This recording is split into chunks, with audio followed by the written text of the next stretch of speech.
বাংলা তাজমহল ঘোরা শেষ। এখন আমরা চলে যাব পিরামিড দেখতে। বাংলা তাজমহল হতে 100 গজ দূরত্বে হচ্ছে পিরামিড। তো আমরা এখন সেই পিরামিড গেটের সামনে আছি।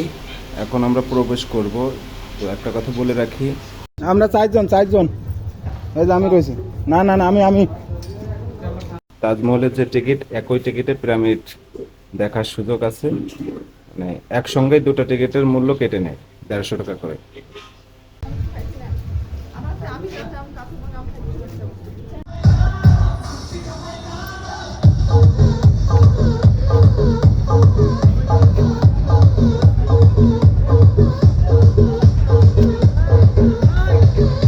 আমি একটা বিষয় খুব মানি, সেটা হচ্ছে মনকে শান্তি দিতে হলে প্রচুর ঘুরতে হয়। তাও নতুন নতুন স্থানে ভ্রমণ করলে মানুষের একটা শান্তি মেলে বা একটা মানসিক শান্তি বা তৃপ্তি পাওয়া যায়।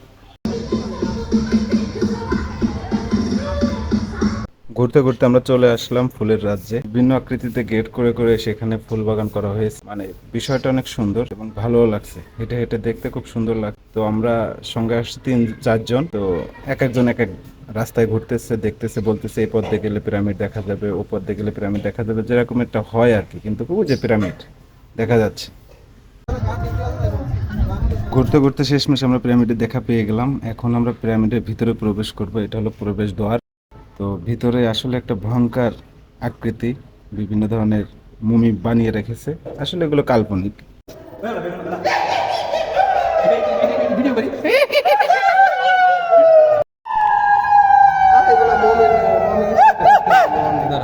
সাজায় রাখছে তাই।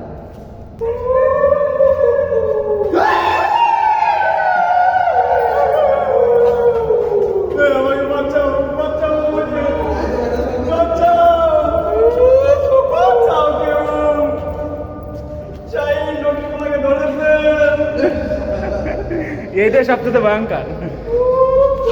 আসলে আপনারা যে ভৌতিক শব্দটা শুনতে পারতেছেন, এটা হচ্ছে আমরা 4 জনেই মজা করে বলতেছিলাম। মানে একটু ব্যঙ্গটক কোয়ালিটির, মানে একটা আনন্দ নিচ্ছি আমরা। আমাদের পিরামিড ঘোরা শেষ। এখন আমরা চলে আসলাম ক্ষুদিরামের ফাঁসির মঞ্চ দেখতে। পিরামিডের ভিতরে প্রচন্ড গরম, সেজন্য বেশি সময় আমরা ওখানে ব্যয় করিনি, দ্রুত বের হয়ে আসছি।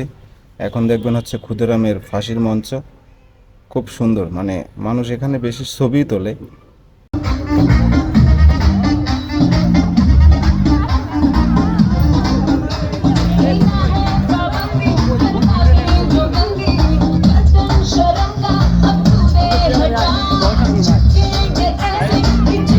আমার এক পাশে হচ্ছে ক্ষুদিরামের ফাঁসির মঞ্চ, অন্য পাশে হচ্ছে ভালোবাসা আর ভালোবাসা, ভরপুর ভালোবাসা। তারপরও এই দেশের কিছু মানুষ বলবে ভালোবাসা নেই দেশে।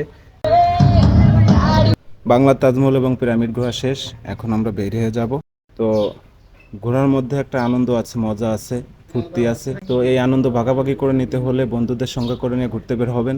কারণ বন্ধু ছাড়া আনন্দ উপভোগ করা যায় না, আর একা একা কোথাও ঘোরা যায় না।